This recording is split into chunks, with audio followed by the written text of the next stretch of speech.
There are a lot of great recipes in my dad's recipe book. There's even some from my grandma. And then there's this recipe for sweet and sour chicken, which has 3 ingredients other than the chicken, and is not something that I can even imagine what it tastes like. So I thought I have to make it.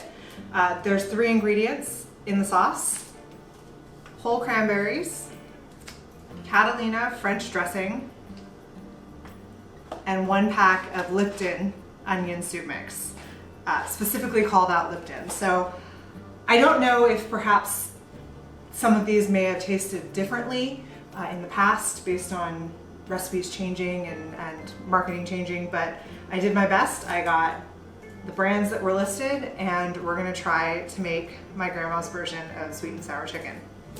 It's very possible that this recipe came from a magazine or the back of a box somewhere, but I haven't looked that up in an effort to make this recipe more fun or more disastrous. I'm not sure how sour it is gonna be in terms of sweet and sour, because I don't know that I've ever had Catalina French dressing before, but there's only a little bit of vinegar in it. I imagine it's gonna be a lot more sweet than sour. And canned cranberries, it did say whole cranberries, are generally pretty sweet as well. There's some sugar in there. So let's see how this turns out.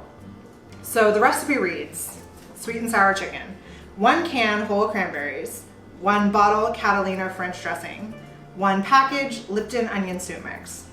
Mix the above together, skin the chicken pieces and remove all the fat. Dip chicken in mixture and place in pan. Pour leftover mixture over chicken and bake until tender, about 1 hour in 350 degree hot oven. So I'm gonna preheat my oven to 350.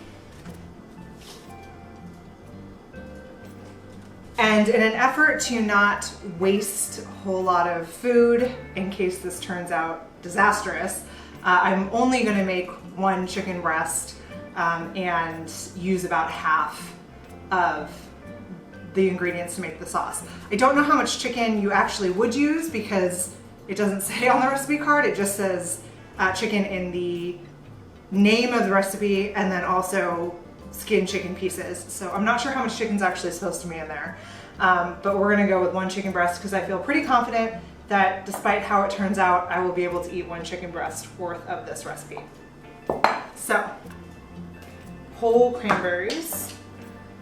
Let's see.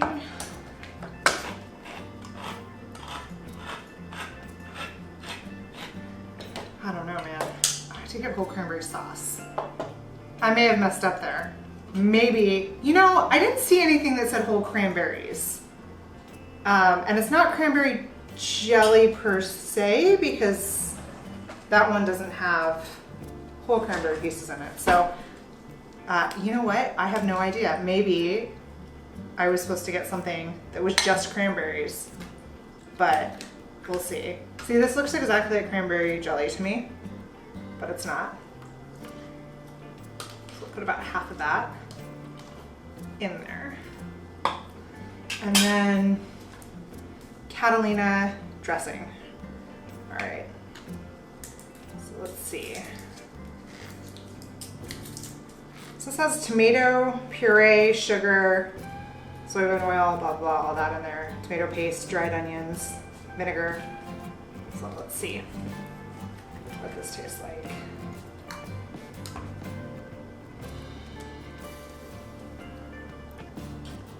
It tastes very ketchup-y. I'm not sure I'd like that as a dressing on salad, but I don't know. Maybe it goes good on chicken. Well, I also don't know if the bottle sizes have changed. Maybe bottle sizes were different when this recipe was written. And who knows when the recipe was taken down. Okay, Lipton onion soup mix. To be honest, I've only ever used this to make onion dip for parties. I don't even think I've made soup out of it. I'm assuming that maybe this is what like thickens the sauce a bit, or just maybe is the onion and salt element. I'm not sure. Okay, this is gonna be harder to do half of, but let's try.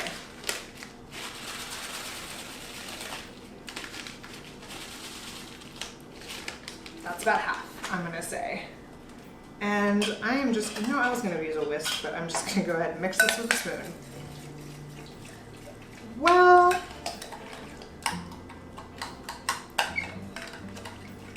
so the thing about this recipe is my grandmother never made it that I can remember. She was a great cook, but more of like a meat and potatoes. I remember a lot of obviously like Thanksgiving cooking with her. Not a whole lot of kind of more Asian style cooking. And my dad, when I asked him about this recipe card, doesn't remember her ever making it either. So it might have been one of those things she just thought this might be fun to try and never actually made. And maybe it's not even supposed to be like sweet and sour, like we think of sweet and sour chicken being kind of an American Chinese style dish. Maybe this is just supposed to be, like it says, just a sweet and sour chicken recipe. But I don't know, the red color of the sauce kind of leads me to believe that maybe it was supposed to be some sort of riff off of the sweet and sour sauce that we see in Chinese kind of food. It also doesn't say how to cut the chicken. It says skin the chicken pieces, so I imagine it was a full piece of chicken, whether breast or thigh, but I'm gonna go ahead and cut this into smaller pieces because it'll cook a little bit faster. I also have boneless, skinless here, so other than cutting out a couple little weird spots here, I'm just gonna go ahead and dice this into pieces.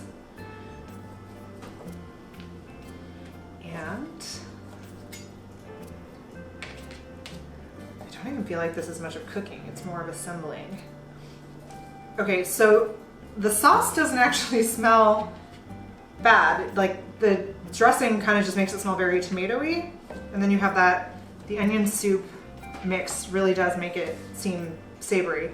It says dip chicken pieces in mixture and place in pan, but I think that's assuming that they're whole pieces. And since I'm going to be putting the sauce on it anyway, I'm just gonna go ahead and dump these in my little oven safe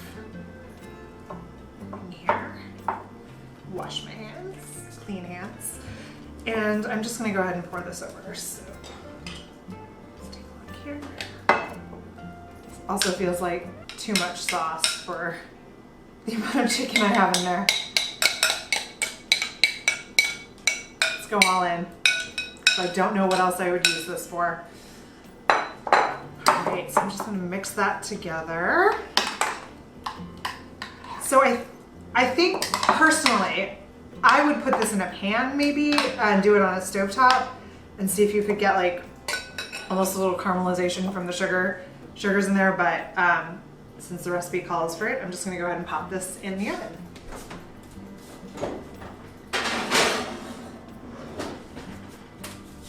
All right, so we'll come back when it's done and see how that turns out. Okay, so I've taken it out of the oven. It actually smells kind of good. I also took a look at what was actually in sweet and sour sauce when it was cooking because I realized I didn't know.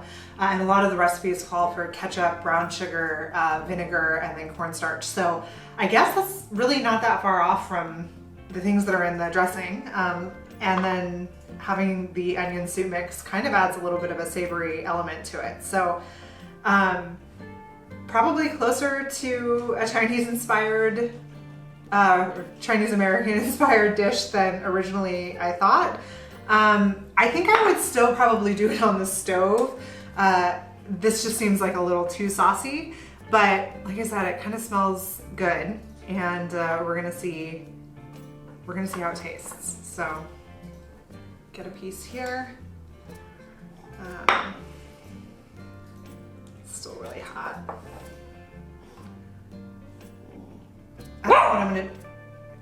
I don't know what I'm gonna do if this tastes really good and becomes like a recipe that we have to keep making, but let's give it a try.